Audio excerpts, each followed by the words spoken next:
அரசருக்கு 10 அமைச்சர்கள் இருந்தாங்க. அவர் 10 அமைச்சர்களையும் பரிசோதித்து பார்க்கணும் அப்படின்னு ஆசைப்பட்டாரு. அதில் யார் உண்மையாக இருக்கிறாங்க, யார் நம்பிக்கைக்குரியவர்களாக இருக்கிறாங்க அப்படின்னு தெரிஞ்சுக்கணும்னு அவர் நினச்சாரு. அதனால் 10 அமைச்சர்களையும் ஒரு கூட்டம் கூட்டினார்.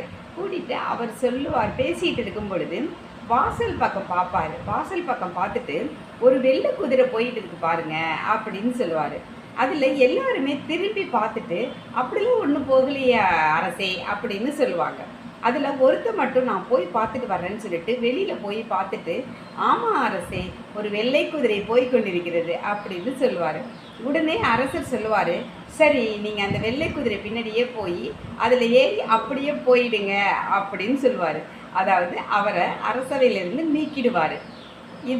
இந்த கதை என்ன சொல்லுது அப்படின்னா, வீண் புகழ்ச்சி தேவையில்லை அப்படிங்கிறது. நம்மளுக்கு மேலே இருக்கிறவங்களையோ நம்ம மேலே அதிகாரிகளையோ யாருகளையுமே நம்ம வீண் புகழ்ச்சி செய்தோம்னா அது நாம் வீண் புகழ்ச்சி தான் செய்கிறோம் அப்படிங்கிறத அவங்க கண்டுக்குவாங்க.